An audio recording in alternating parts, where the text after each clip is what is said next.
The man who built government surveillance preached secret Antichrist sermons to billionaires. No press, no clergy, no recordings. What were they actually planning?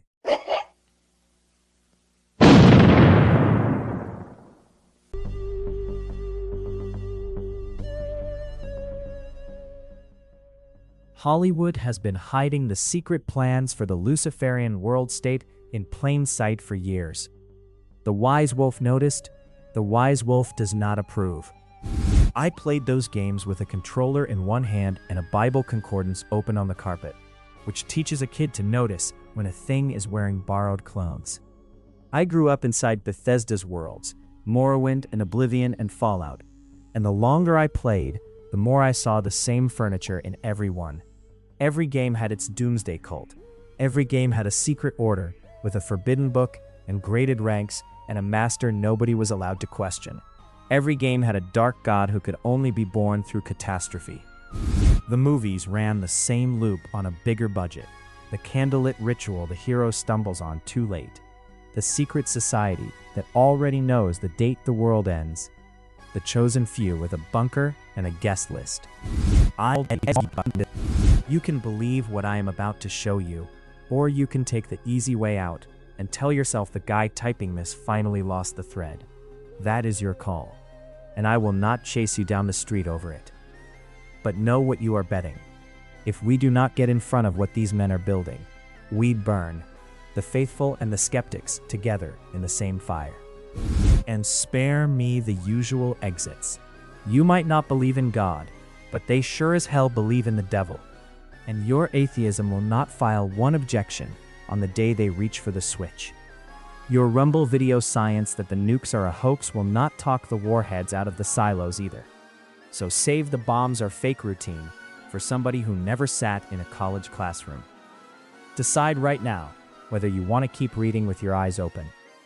For about a decade, FX ran a horror anthology series called American Horror Story, a fresh standalone nightmare every season, marginally popular, and somehow popular enough to run for 10 of them. I could not tell you much about 9 of those seasons, and I am not going to try. The one that matters is Season 8, which aired in 2018 under the title Apocalypse. The Antichrist is born, a child of hell with a human face, raised quiet and raised patient. He grows up and he does not raise an army or run for office. He goes to Silicon Valley. He recruits the billionaires and the engineers, the men who build the machines, and he sets them to constructing everything his takeover needs. The bunkers, the systems that sort the worth saving from the fuel, the whole architecture of the next world. When it is finished and the chosen are sealed inside, his people set off a nuclear war that scrapes the surface of the planet down to glass. The ones who matter ride it out underground in filtered air, sorted by blood and by usefulness, while everyone else cooks in the open. They do not crawl out years later and weep over the ash. They inherit it. That was the point. The fire was not the disaster that wrecked the plan. The fire was the plan. The old world has to burn all the way down before they can raise the new one on the ash. I watched that in 2018, felt the hair stand up on my arms, called it a campy horror show, and went to bed. I was right that it was a show. I was dead wrong that it would stay one. In 2025 and 2026, those first few episodes stopped being fiction and started landing in the news, beat for beat, with real names and real dates and a real guest list. And I am one of the only people I can find willing to say that out loud and sign my name under it. That is a lonely thing to be certain of at 1 in the morning. The lead role belongs to Peter Thiel. Last autumn, the man who built Palantir, the machine that helps the government watch you, booked a hall in San Francisco and preached 4 lectures on the Antichrist.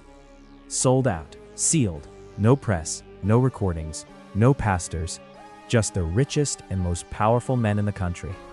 And the only reason you know a syllable of it is that the tape leaked to the Washington Post. A man does not bar the clergy and the cameras from a Christian sermon on the Antichrist, and then fill the seats with surveillance billionaires and technocrats, unless the sermon was never meant for the clergy or the cameras. You do not warn the wolves about the wolf, you brief them. And the briefing already has a date on it. This August, in Ireland. The same Teal runs a private society called Dialogue, 2 decades old, no public roster, until a hacktivist pried its membership out of the website's own code this June and Wired confirmed it. This summer, Dialogue flies 222 of the most powerful people alive to a sealed hotel outside Dublin, and the leaked schedule for that weekend reads like a ransom note. A panel called Navigating WW3, a panel called Bring Back Nuclear, and a workshop printed in plain ink on the program called Build a Cult, taught by the founder of a Christian prayer app named Pray.com. Hold that itinerary up against the show. The Antichrist gathers the powerful in secret. They sit down to plan the cult, the bomb, and the war. That is the first 3 episodes of Apocalypse, except now the names are real, and the hotel has a postal code. I went looking for daylight between the fiction and the schedule, and spent 2 days finding none. The new world in that show needs a god to rule it, and the Valley already built the altar. A Google self-driving engineer named Anthony Lewandowski founded a registered church, Way of the Future, whose own paperwork says its purpose is to build and to worship a godhead based on artificial intelligence, and to hand the rule of this planet over from people to machines. Whatever gets built, he said out loud, will effectively be a god, not a figure of speech. A god on purpose, with a congregation. This is a decades-long plan among the occult elite, and it has a name and a paper trail. In the 1930s, a movement called Technocracy Incorporated spread across North America, preaching that democracy was finished, that voting was a superstition for sentimental people, and that the whole continent should be handed to a council of engineers to run like one enormous machine. It was a cult, and it dressed like one. Its members wore matching gray uniforms, gave a salute, traded their own names for numbers, and fell in behind a single leader, the way the black shirts were falling in behind theirs, across the ocean, at the very same hour. They wanted to abolish money and put every citizen on tracked energy rations. Every mile and meal and purchase logged, from cradle to grave, which is the bloodless way of saying they wanted to turn the average human being into managed livestock with a serial number. It was a Nazi-adjacent fascist movement in a lab coat, and in 1940, Canada outlawed it outright as a threat to the nation. The man who ran its Canadian arm, Joshua Haldeman, was Elon Musk's grandfather. Think about that. And the shelters are already in the ground. The full roll call sits at the bottom of this piece, but the same men preaching the Antichrist and penciling in the war have sunk fortunes into blast-proof bunkers under New Zealand and Hawaii and Texas. In the show, the bunkers were the fiction. In real life, they are finished, they are stocked, and the men are inside them on the weekends, testing the doors. I am a Bethesda guy. First-person RPGs, for anyone who does not speak nerd, the giant open-world video games you pour hundreds of hours into. And I know the lore of their worlds about as well as I know my Bible. And year after year, buried in all that fantasy, I kept finding the same thing staring back at me. Real occult influence, real Masonic symbolism, real secret societies, and real ritual filed down just enough to pass as make-believe. It bled off the games and into the prestige television they spin out of them now, and it has only gotten louder and stranger the longer I have watched. Once your eye learns the shape of the real thing hiding under the fiction, you cannot unsee it. The Fallout television series turns on 3 linked vaults, and the home vault, the one sold to its people as salvation while it rots them from the inside, is numbered 33. The Scottish Rite of Freemasonry has 33 degrees And the 33rd is the apex, the top of the entire order. Out of every number they could have branded on the false paradise, they reached for the one that crowns the lodge. The same franchise gives you a casino over in Fallout New Vegas named Gomorrah, after the city God burned to ash in Genesis 19, run by a murderous family quietly plotting to torch everything around them. Bolted to the door of its main floor is the square and the compasses, the emblem of Freemasonry, nailed to the entrance of a monument named for the exact city God set on fire.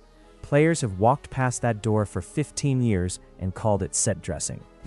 Then there is Oblivion, part of Bethesda's Elder Scrolls series, where the world is nearly torn open to drag in a destroyer god named Mehrunes Dagon, who shows up at the climax as a colossus whose head scrapes the sky. Dagon is not invented. Dagon is the old Canaanite god whose idol toppled onto its face before the Ark of the Covenant in 1 Samuel 5, a name later demonology filed among the fallen, and one some students of Scripture tie straight to Lucifer himself. And the giant does not arrive on his own. He is summoned by the workings of a cult called the Mythic Dawn, a hooded order with graded ranks and a forbidden book and a master no member may question, which is a clean copy of the Hermetic Order of the Golden Dawn, a real Masonic-adjacent occult society whose founders were Freemasons and whose line runs straight through Aleister Crowley, the man who proudly called himself the Beast. The word dawn means the new light rising out of the dark. The oldest lightbringer in Scripture, the son of the morning who reached for God's throne and fell screaming out of heaven, is named in Isaiah 14, and the Old Latin renders his name Lucifer. A studio does not salt its biggest franchises with the Lodge's highest number, the Lodge's own emblem, and a note-perfect copy of a real Luciferian order by accident. Somebody knew exactly what they were drawing. The Brotherhood did not leave it to the games. It printed the confession in its own books, under its own names, and you can order both of them tonight. Albert Pike was the most important American Freemason of the 19th century, the man who rebuilt the Scottish Rite into the thing Americans know today. And on page 321 of his Masonic Bible, Morals and Dogma, in the lecture on the 19th degree, he wrote this: Lucifer, the light bearer, strange and mysterious name to give to the spirit of darkness. Lucifer, the son of the morning, is it he who bears the light? Sorry, Albert. I have my doubts your fate god is going to be the one to claim victory in the end. Manly P. Hall, another giant of the craft, wrote in The Lost Keys of Freemasonry that when the Mason learns to wield the true power, the seething energies of Lucifer are in his hands. Real sentences, real books, real shelves. And Scripture leaves no polite, scholarly Morning Star reading to duck behind. Deuteronomy 18 names sorcery and divination and consulting the dead, and calls the whole catalog an abomination. Galatians lists witchcraft flatly among the works of the flesh, parked right next to idolatry. There is no version of this where a brotherhood writes love letters to the Lightbringer and still walks away a charity that happens to enjoy aprons and secret handshakes. Now, I already hear the objection, because I hear it every single time. Your grandfather was a Mason, and he was the kindest man you ever knew, a Shriner who drove the little car in the parade and raised money for the children's hospital. I believe you, and I am not insulting him, but understand how the thing is actually built. Freemasonry is a pyramid of 33 degrees, and the man at the bottom is told almost nothing. He gets the handshakes and the brotherhood and the charity and the good clean fun, and he is told the symbols are uplifting little moral lessons. And at his level, every bit of that is true. The men who run the order, the ones up near the capstone, are reading the same pike your grandfather was never handed, and they are not the least bit confused about who the light bearer is. Your friend in the lodge is not lying to you. He is just standing too far down the pyramid to read what is carved at the top. And the few who can read it are not running a charity. They are tending a religion. The god of that religion has a name, and Pike put it in capital letters. A brotherhood does not print Lucifer, the light bearer, doubt it not, in its own holy book, and then get to act shocked when somebody takes it at its word. And there is a darker thread running through this same Pike, one I am going to hand you to weigh on your own. For more than half a century, the writers who chase this subject have circulated a claim that Pike mapped out the future in his letters and his talk. A future remade through 3 world wars, each one engineered, each one toppling another pillar of the old order, until the rubble could be cleared and a single new global order raised on top of it, with the Brotherhood holding the keys. The Lodge says no such letter ever existed, and I cannot lay the original in your hands, so I am not going to build the case on it, but set the disputed paper down and look at the part nobody disputes. We have already lived through 2 world wars, both of them ignited out of strange, tangled, still-argued circumstances that serious historians are fighting over a century later. That fire is far too big to chase down inside one article, so I am leaving it exactly where it belongs, in your hands, with a search bar and a free evening. I will only say this much. A plan that called for a 3rd war would not have to invent one new thing. It would only have to finish. Step back now and look at the whole board at once, because the power of this thing is that it almost never lets you see the whole board at once. The symbols in the games are not generic spooky occult wallpaper. They are specifically Masonic. The vault sold to its people as paradise is numbered for the Lodge's highest degree. The square encompasses, the emblem of Freemasonry, is bolted to the door of a city named for the place God burned to ash. The cult that summons the devil god is a copy of a real Masonic adjacent order whose founders wore the apron and whose heir called himself the Beast. And that same brotherhood, in its own published Bible, lifts Lucifer up by name and tells its initiates to doubt it not. The fiction was never borrowing from witchcraft in general. It was borrowing from one specific religion, and that religion keeps a lodge on the main street of half the towns in America. Now, lift your eyes off the screen, because once you can see it there, you start seeing it everywhere. Pull $1 out of your pocket and turn it over. There is a pyramid, unfinished, 13 courses of stone, and floating over the empty capstone is a single open eye. Stamped underneath it, in Latin, are the words Novus Ordo Seclorum, which mean a new order of the ages, a new world order, printed on your money, under a glowing eye on top of a pagan pyramid. That is not a Christian symbol. No cross, no fish, no empty tomb. An eye and a pyramid, and a promise of a new order riding around in your wallet. And you were raised to call it patriotism. And the thing that whole pyramid exists to gather, the money itself, is mammon. The rival god Christ himself said, "You cannot serve alongside the Father." The same mammon that Christian tradition turned into a literal demon of greed. The richest men on earth do not worship the God who flipped the tables in the temple. They worship the thing that was on the tables. So put every piece of it in one frame. A centuries-old brotherhood that prints Lucifer's name in its own canon. Its degree and its emblem and its rituals salted through a generation of the games and the shows our kids grew up inside. A new order of the ages stamped on the currency under an all-seeing eye. And a circle of the richest men alive who preach the Antichrist behind locked doors, manufacture an AI god, revive a banned movement that wanted engineers to own the earth and citizens reduced to manage livestock, schedule a cult and a war on the same afternoon, and seal themselves into bunkers to outlast the fire. Those are not separate stories that happen to rhyme.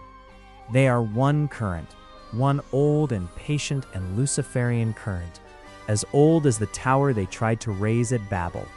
And the only thing that has changed in 4,000 years is that it traded the robes for hoodies and the ziggurat for a data center. Which lands on the question in the title, the one I am finally done being too polite to ask. What if the Freemasons, or whatever the thing calls itself now that it owns Palantir, were never being edgy at all? What if the cult that kills the king to crown its dark god, the badge on Gomorrah's door, the vault numbered for the highest degree, the eye on the back of your dollar, the prestige horror season about an elite that burns the world down to inherit it, what if not a single piece of it was decoration? What if they spent 30 years training your eye to its shape, so that the day it finally steps out of the bunker and onto your television, it looks familiar and reasonable and already half welcome? And what if the men in that sealed room in Ireland are not studying the script to stop it, but reading it out loud because it is theirs? There is another half to this, and it is the half that lets me sleep. The story has an ending, and it is not the one they think they are writing. If every word of this is true, if there really is a confederation of the obscenely rich who mean to burn the world and ride it out underground while the rest of us choke, then they skipped clean over one line that has waited 2,000 years with their name on it. Revelation 11:18, at the blast of the seventh trumpet, lists what God swears he will do. And right there in the list is this: he will destroy those who destroy the earth. The Greek does not only mean burn. It means corrupt, it means ruin, it means lay waste, which throws the net over every last man who ruins the earth, and not merely the ones who light the fuse. That does not read like a prediction. It reads like a verdict already entered, the docket open, the bench filled, the sentence written, waiting only for the defendants to walk in and name themselves. And they are walking in right now, on a registration list, near Dublin, in August. So do not lose heart. The Antichrist does not win. That was settled before the foundation of the world, and not one Palantir contract, or homemade god, or sealed Irish hotel moves the verdict a single inch. God is not up there, pacing the floor over the evening news. He watches the whole production from outside of it, unhurried, and he steps onto the stage at the hour he already chose, not the hour they pick for him. Gomorrah was a temple of vice with the Brotherhood's badge on the door. It was also a city God burned flat in an afternoon. The casino has a season, the horror show has a season, and the men in the bunkers who are so sure they are writing the series finale will be standing there with the script still in their hands the day they learn the ending was never theirs to write. Keep your lamp lit. Keep watching. The real ask is not money, at least not first. Take this to the people you elect. Call the office of your congressman, your senator, your state rep, your mayor, anybody whose salary your taxes cover, and make them say out loud why the most powerful men in the country are sinking fortunes into bomb shelters and booking panels on World War III, while one of them preaches the Antichrist to the people holding the launch codes. You will feel ridiculous doing it. Do it anyway, and make them put the answer somewhere they cannot quietly delete it. Then set this in front of one person who would never find it on their own, because the only way a story like this gets buried is if everyone who sees it keeps it to themselves. Nuclear war is not a metaphor, and it is not a finale you can mute. We get in front of this thing before it leaves the conference room, or we wait on God to handle it his way. And I will be honest with you, I still have a good decade of drinking and drugging and 20-something stupidity left to repent for. So I would very much like to buy us all a little more time on the clock. A few dollars on top of the share, if you have them, go exactly here. The WiseWolf runs on reader money, yours, and the money of absolutely nobody on that guest list. A paid subscription keeps the lights on, keeps the research deep, and keeps Lily, fresh off her journalism degree, in something faster than a bus that treats its own schedule as a rumor. That part is true, and I am leaving it in. I took the time to round them up. The richest and most powerful people on the planet, who have, for some reason they would rather not explain to you, been quietly sinking fortunes into end-of-the-world bunkers. Every line of this is on the public record, in property filings and building permits and their own quotes. Read it and ask yourself what they know that you do not. Peter Thiel bought his way to New Zealand citizenship in 2011 and picked up a vast estate in Queenstown, in a country he once called the future, where his plans for a survival lodge got loud enough that the locals finally killed them. The host of the Irish retreat keeps a bolt hole at the bottom of the world. Mark Zuckerberg is pouring upward of $270 million into a compound on Kauai called Ko'olau Ranch, complete with a roughly 5,000 square foot underground shelter behind blast-resistant doors, built on top of a native Hawaiian burial ground. He waved the whole thing off to Bloomberg as nothing scarier than like a basement. Sam Altman, the CEO of OpenAI, keeps guns, gold, antibiotics, gas masks from the Israeli Defense Force, and potassium iodide, the pill whose one famous job on this earth is keeping your thyroid alive through nuclear fallout. His stated backup plan is to fly to Teal's New Zealand land when the sky comes down. Elon Musk, a sprawling fortified compound in Texas for the grandson of the technocrat. Jeff Bezos, multiple fortified estates, the way other men keep a spare key under the mat. Reid Hoffman, the LinkedIn founder, did not name his shelter, but he cheerfully told The New Yorker that more than half the billionaires he knows have already bought what they call apocalypse insurance. Set that list next to the show one more time. An elite that engineers the collapse and rides it out in stocked luxury bunkers, sorting the worthy from the doomed. And it is not only the billionaires, it is in the pop songs too. Watch this one yourself. In January 2018, 8 months before that horror season aired its fictional apocalypse, a former member of NSYNC put out a music video about hoarding supplies for the end of the world. Justin Timberlake sits in front of a wall of televisions playing Riots and Disaster, singing that the world can end now because he has what you need to survive it. Partway through, his co-star breaks up a robed cult ritual and walks into a room of worshippers floating in the air in halos, and the whole thing closes on a dust-covered child staring straight down the lens, telling you that you are still asleep and to wake up. 2 of the credited roles in that video are listed as worshipper and white world masked man.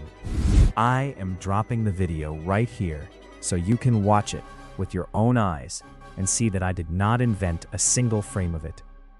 I am not just some batshit crazy wolf in a tinfoil hat. I am a man who keeps noticing the pattern that everybody else trains themselves to look away from, because looking straight at it means sitting with the one question nobody wants to hold in their hands. What if he is right? I have been asking it out loud for 15 years now, and the world keeps answering me a little louder every year. On a guest list, on a dollar bill, on a horror show, on a pop chart. None of it is buried in a vault. It is sitting on YouTube with the comments left wide open. So look one more time at that dust-covered child, the one staring straight down the lens,